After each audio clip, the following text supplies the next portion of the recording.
To reach global ambitions and climate hydrogen and green hydrogen production goals, large-scale green hydrogen ecosystems are needed, comprising large-scale technologies, projects, and infrastructure. Hello and welcome to our booth talk live from the World Hydrogen Summit in Rotterdam. My name is Katharina Immer, and I'm very happy to moderate the session with three experts from the industry, bringing together their complementary expertise and perspectives. A very warm welcome to Jeroen Steens from the Port of Rotterdam, to Paul Bogers from Shell, and to Werner Ponikwar from thyssenkrupp nucera. To set the scene, on behalf of thyssenkrupp nucera, the research institute CIVE, we ask 5,000 German citizens on their opinion on green hydrogen. And the top three reasons for establishing green hydrogen from the German perspectives are, first, a lower dependency on energy imports, followed by, second, better climate protection, and third, greater security of energy supply. What is your personal top reason for green hydrogen from your industry perspective? Starting with Jeroen. Thank you. I think our perspective to switch to the green hydrogen is twofold.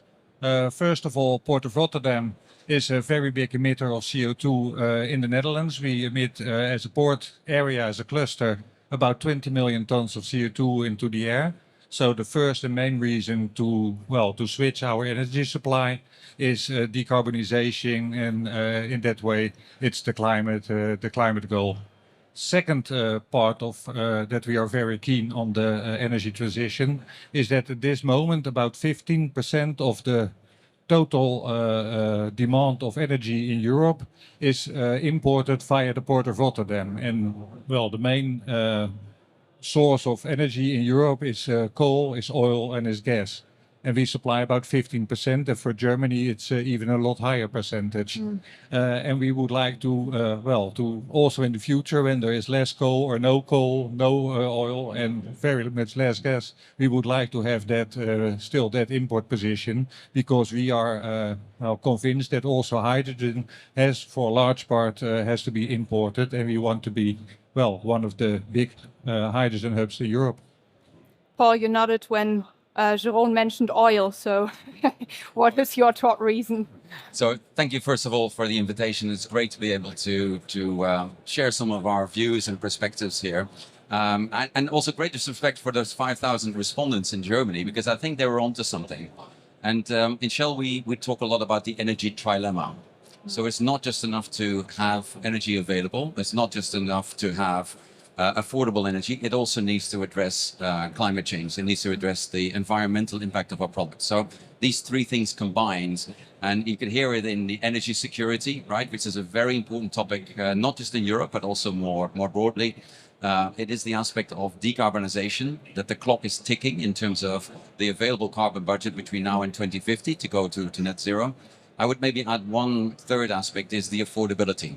So I think the solutions we're building, and in fact, Werner actually already addressed it this morning in a panel, we also need to bring the cost of these solutions down so that it is affordable and that we can go into an orderly and into a just transition. And hydrogen has a really key role to play there, but the size of that role and the speed of adoption, I think, is in our hands. And I think a lot of work will have to be done to actually get there in an orderly way.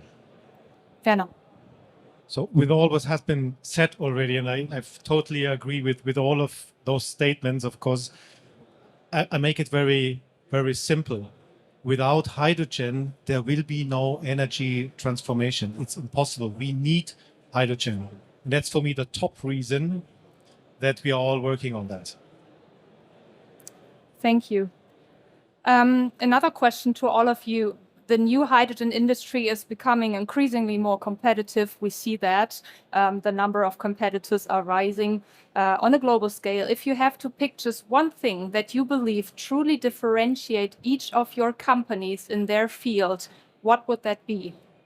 And the other way around right now, Werner. Okay, yeah, well, I would say the ability to deliver at industrial scale based on our great heritage actually of decades of experience that really is differentiating us in the market. And I say the vantage point for Shell is that, if we have about 120 years of experience in building today's energy system, it does give you a vantage point from which you can see being able to do large capital projects, having the deep kind of financial pockets to do that, but also having the customer base today that needs the transition, and we're actually working from those customers backwards to the projects and the assets of the future that we have to build. I think that's a real competitive advantage, to be able to work with your customers on these solutions. Well, I think the differentiator for the Port of Rotterdam compared to other port areas and to other industrial areas is that we made the switch from talking about hydrogen to really investing in hydrogen. And when you look in Rotterdam, we are already connected with the offshore wind parks for sustainable or green energy. And 6 gigawatt is committed already, will also come to Port of Rotterdam. Well, first FID for an electrolyzer in Port of Rotterdam has been taken. So that will be there. Together with Gasunie, we started a pipeline trunk line for hydrogen, connecting all demand and all supply for hydrogen in the port. All materials are ordered. We just got quotes from our contractors, so that pipeline will be operational end of 2025. Same applies for the carbon capture and storage. Also there, together with Gasunie, together with ABN, we already started the investment for a CCS system. So when you are a tenant of ground in the Port of Rotterdam, you are sure you are connected to all the necessary infrastructure for the new hydrogen economy. And I think that differentiates us. Talking about walking the talk, you just mentioned it, and really delivering on projects. Maybe a step back before we come to the whole discussion about FIDs. Werner, thinking about the market dynamics, looking back 2 to 3 years and where we are right now on a global scale, what has been coming as a surprise and what is well expected? Okay, I'd say well expected is that the market is still picking up speed in terms of really, its ambitions, right? We see actually project announcements globally and everywhere actually. And this is also expected to continue. So I think on that perspective, actually, this was a little bit what we've all thought, well, that will happen, right? If the environment, if the framing is given. I would say the more surprising factors, and I think everyone is mentioning the IRA as one of those surprising factors. If we would say, 3 years ago or 2 years ago, who would have thought that the US is doing something like that? And of course, this is a massive push. This is a massive push for our industry, really, to drive that transformation and to start to picking up speed and delivering project. But when we were talking about it, it's not the holy grail.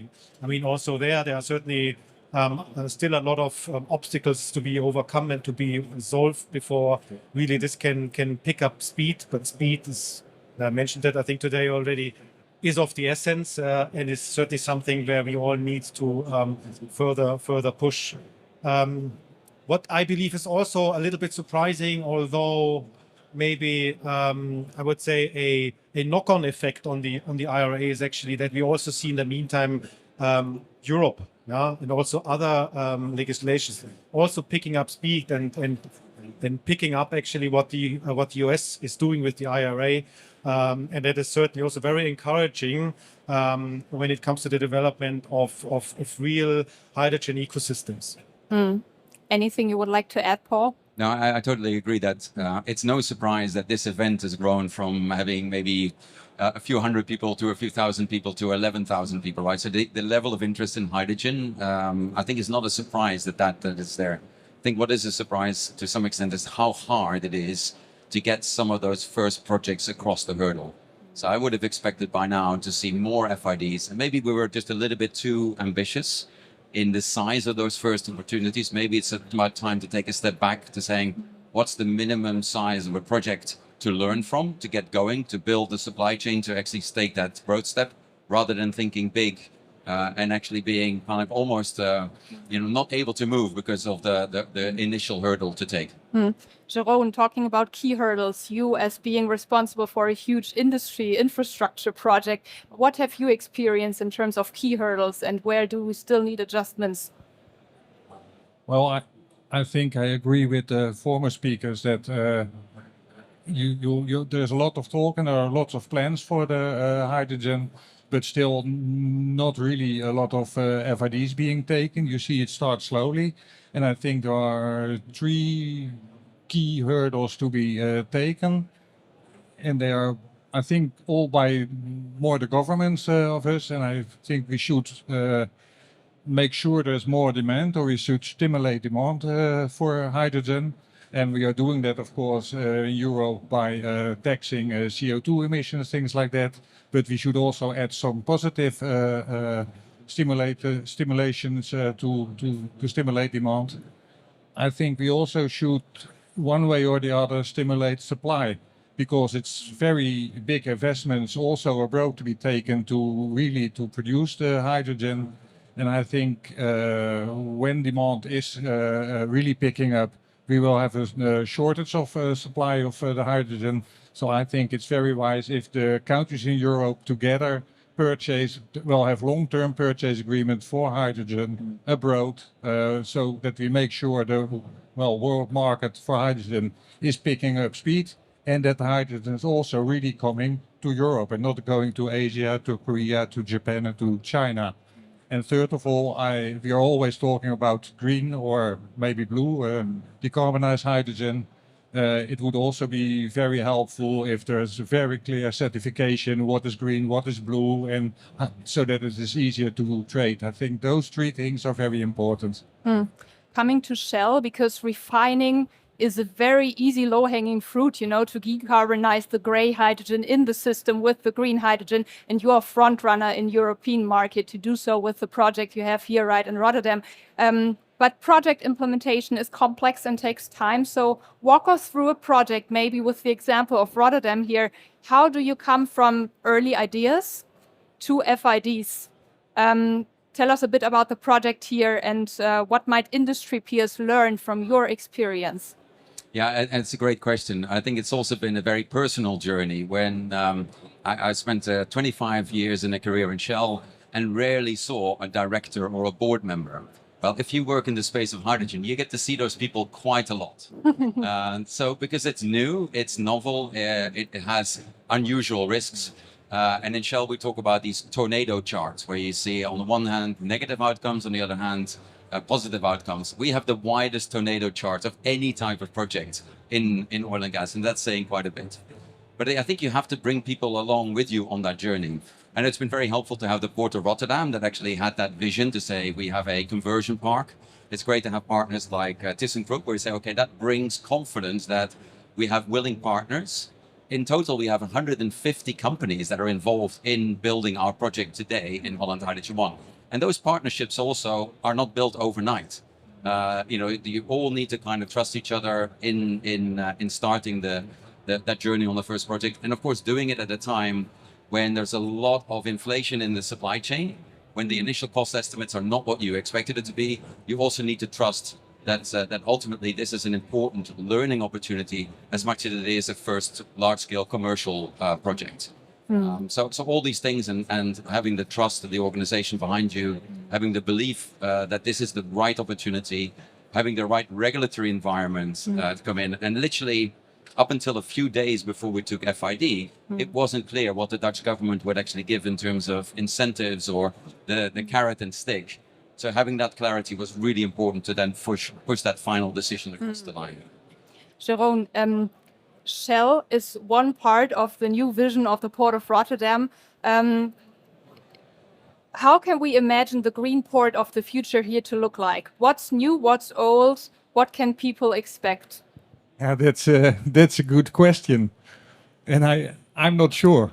When I look in the future and I see the Port of Rotterdam in 20 years, you see the big wind farms on the North Sea connected between all the countries. That there's, when there's no wind in Scotland, there's wind in Denmark, there's wind and it's coming to Rotterdam.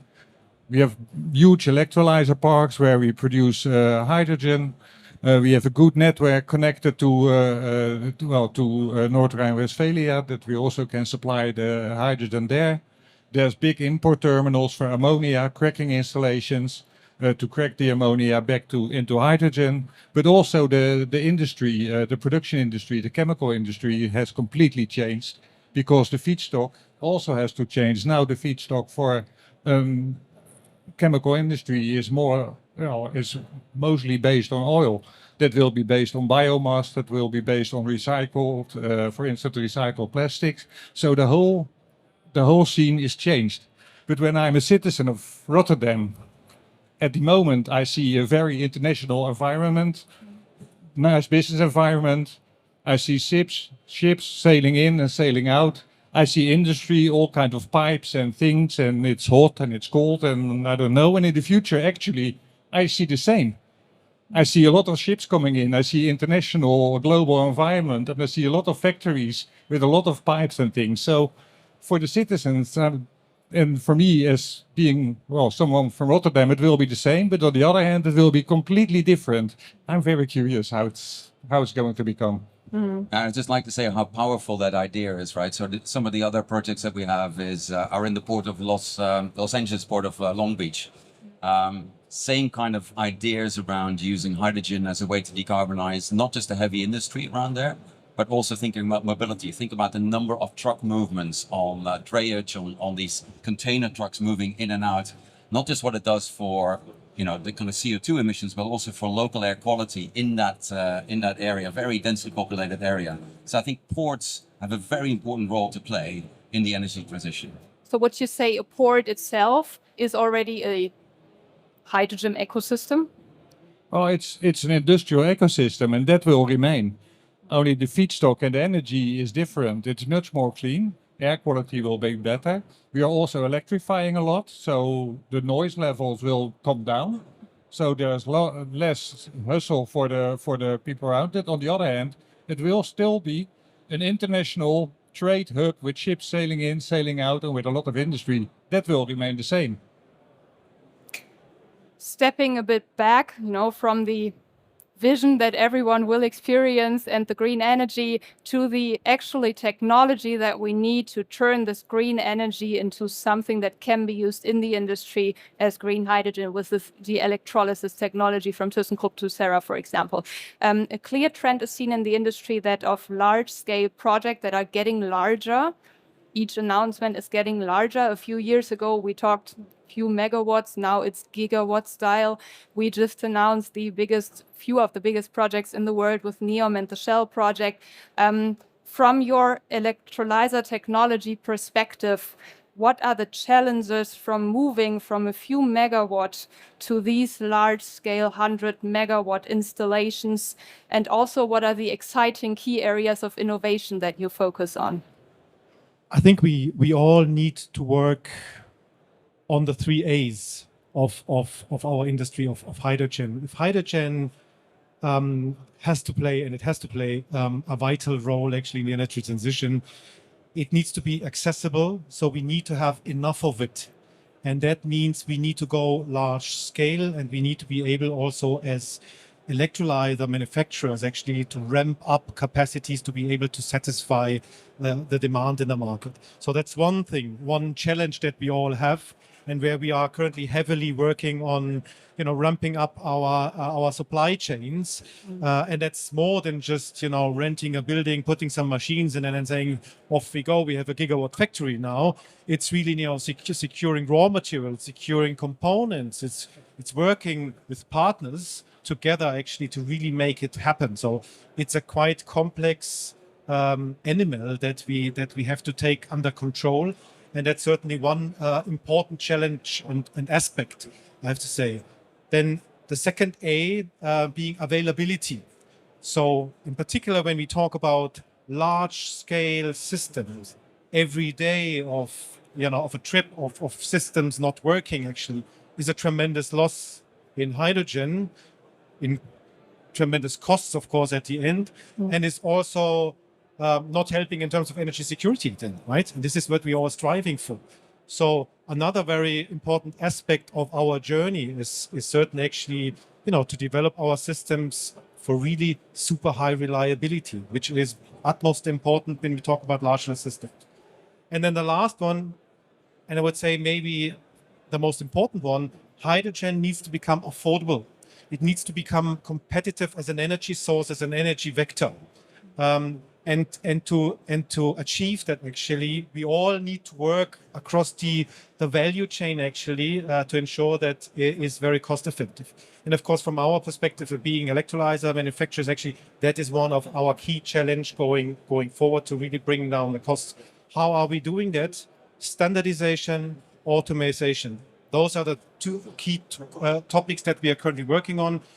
You know that actually we are having just one module to offer, yeah, and we're not moving a millimeter away from that. If someone wants to have 30 megawatts or whatever, actually, we cannot deliver it. It can only be a multiple of 20 because our module is 20 megawatts, period. And we are really striving for serial manufacturing, mass manufacturing of that highly standardized modules. And I think that's the only way to go to be really cost effective. These are the challenges. In terms of innovations, I think there is still a lot to do, and there's a lot in front of us that we can work on, that we will work on. One thing is certainly, and they all go back to those 3 A's. So actually, to bring down further the cost, actually, we will also need to look at different coatings. So to ensure that actually, raw materials which are typically very expensive and rare, that we get them out of the system. So, of course, it has a lot to do actually also with automation and standardization when it comes to also the innovations that we will see going ahead. And not to forget, of course, there will be a lot of incremental improvements in our systems. We are not seeking now the next big shot because I think, let's deliver first what we have and what we have to basically also stabilize. And then it's time for the next generation, of disruptive technologies, if you want. And certainly something that we are already working on, but it's going to be a few years down the road before that is really starting to be commercialized. Mm-hmm. One final sentence before I open up the floor for a short Q&A. Jeroen, starting with you, but the question goes out to all of you. Let's have a look into the future in one sentence. Why do we need large-scale renewable hydrogen ecosystems? Just to make the Earth a nicer and better place to live, I think. Thank you.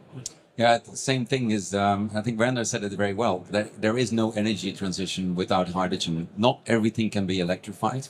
So there is a role for a very high energy density molecule. And the only molecule we have that has zero emissions is hydrogen. And doing that in ecosystems is required because we need to synchronize also the growth. It doesn't make sense if you have just enough renewable energy, but you don't have the electrolyzers, you don't have the distribution network, you don't have the offtake. Everything needs to come in sync. And this is why we also need ecosystems to be developed, hubs to be developed, actually, because that's the only way really that we can quickly also start to ramp up this industry. Okay, thank you very much for this great discussion. Let's open up the floor for questions from the audience.